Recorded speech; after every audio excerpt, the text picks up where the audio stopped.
Hello, everyone, and welcome to another episode of the Wise Decision Maker Show, where we help you make the wisest and most profitable decisions. My name is Dr. Gleb Tsipursky. I'm the CEO of Disaster Avoidance Experts, the future work consultancy that sponsors the Wise Decision Maker Show. And I'm joined today by Nuno. Nuno, can you please introduce yourself and share a little bit about your experience and background? With much pleasure. Thank you, Dr. Gleb. So my name is Nuno Gonçalves. I have been a chief learning officer and a chief talent officer in many different industries and in many different organizations as well. I have been the chief learning officer of a pharmaceutical company called Sanofi, chief talent officer of another biopharma company called UCB.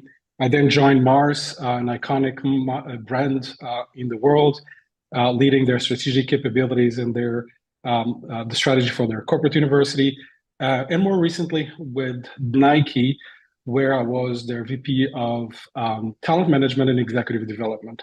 Right now, I'm advising organizations that want to scale up in a world where, as you know, is changing significantly and at an unprecedented pace as well. Yeah, so tell me a little bit more about your experience with distributed work. So there's been a lot of controversy about distributed work. Amazon has called its staff back to the office 5 days a week. Others, let's say Microsoft, has said that we'll keep flexible as long as people are productive, which clearly seems like people at Microsoft are productive. Tell me about your experience with distributed work in your CHRO roles, talent management roles. You, of course, know quite a bit about that. With pleasure. I've started at Mars in the middle of COVID. Mhm. I had moved out of a company called UCB and I started at Mars in the middle of COVID.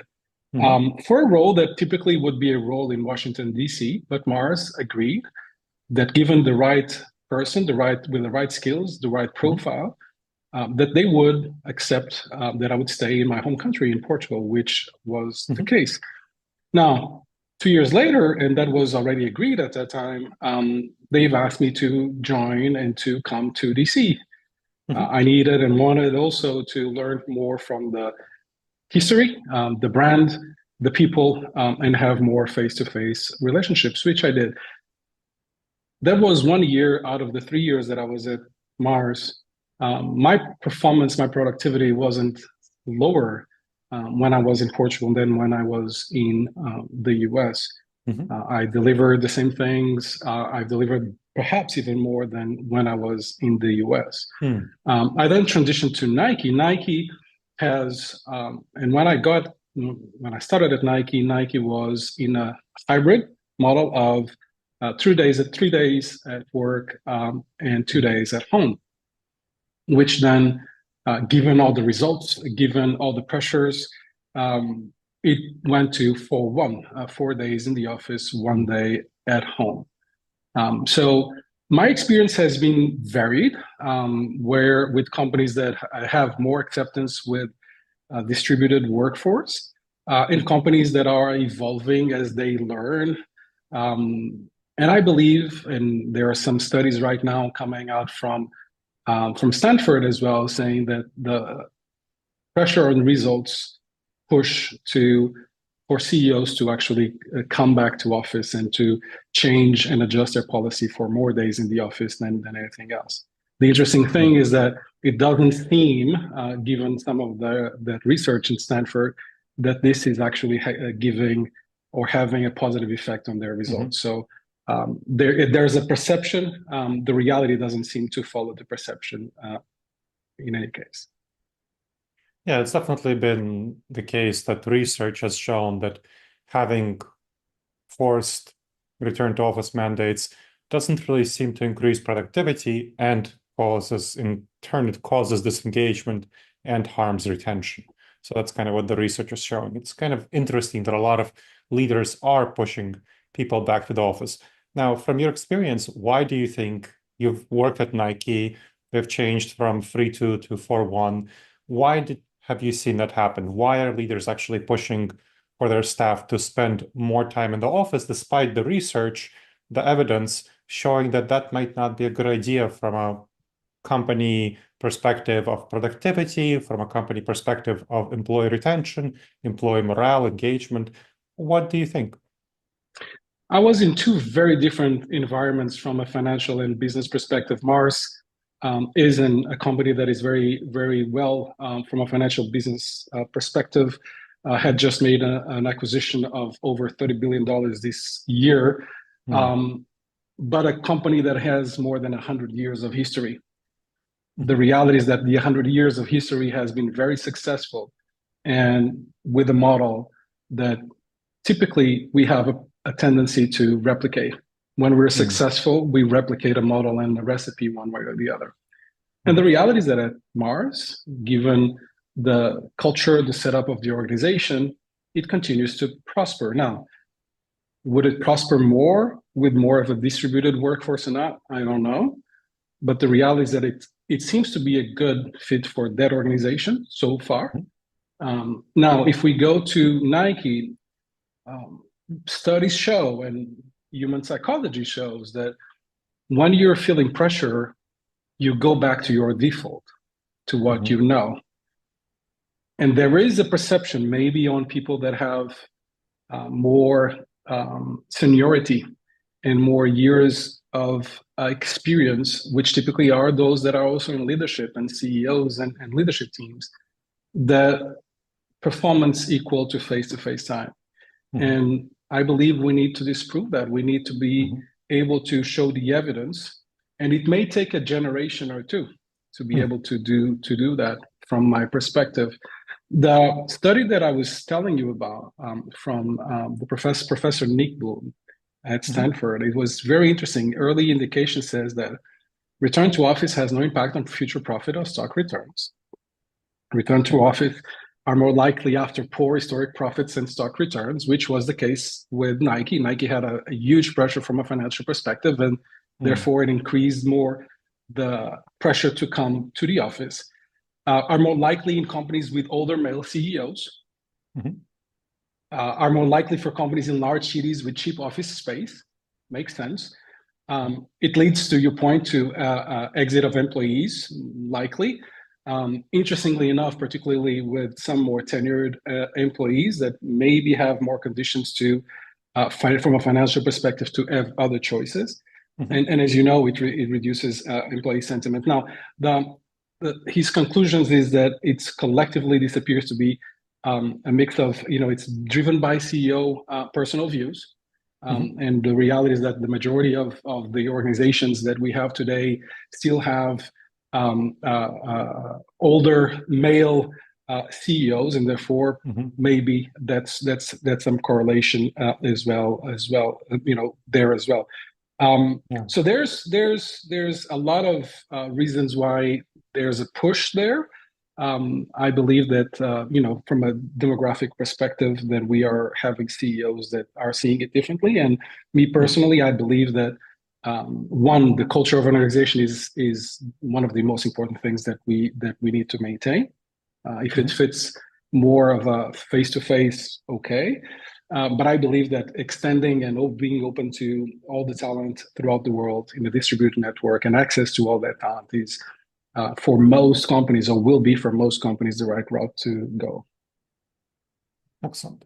Now, the study that you're talking about, I think one of the interesting aspects of it, something you didn't mention, but I'd like to chat about it, is that the companies that are more likely to go to the office have more stocks owned by private retail, small retail investors, whereas the companies that are less likely to go to the office, controlling for everything else, are owned by large institutional investors.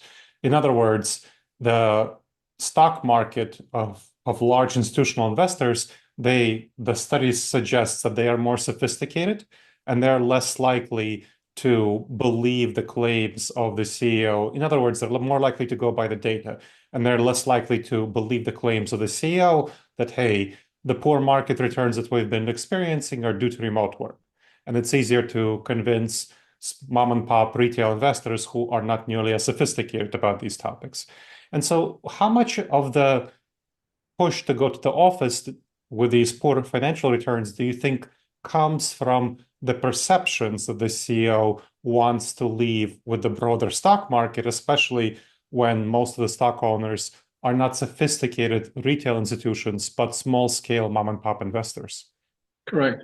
It's a great question. I think that to your point, size, market share, growth do not equal maturity. Mhm. So we have a lot of organizations that are multi-billion dollars organizations that are not mature from a cultural and organizational psychology perspective, one way or the other. Where in some cases there's fear, there's no psychological safety, there's a culture that ultimately is not necessarily the most productive culture. So I think it's very interesting to correlate between big shareholders and smaller shareholders. My take is that the pressure of productivity for companies that are not coming out of COVID specifically, that went hybrid and have suffered productivity losses, there's a perception that those productivity losses is connected to the return from to the office, which I don't believe in. So yes, I think there's sophistication or not. I think there's a lot of even big investors that ultimately their biggest focus is productivity. Their biggest focus is economic returns. And yes, and if that means that ultimately there is less employee engagement, they are still very much driven short term. And short term, people still believe, some investors, hopefully not all, and I know not all, that coming to the office is a way to gain productivity and to innovate further. It has been, and I believe is one of the beliefs that has pushed Nike to be able to go to a 4-1 model as well. And that's definitely, as we talked about, something that the studies are disproving. So, as we think about the future and as we wrap up, what do you think will be the future of distributed work? Where do you see things trending in the next couple of years? It is very obvious that hybrid is here to stay. All studies, Harvard studies, Stanford studies suggest exactly that. I think that given all I'm very curious to see what will be the impact and what is the impact today of Gen AI in the workforce and how that it will change work. I believe that it will allow us to have and to focus a lot of the productivity also on AI agents or digital workers as well. So I hope that a lot of organizations will focus the productivity there and that they will leave for the humans what is more focused on what humans do best.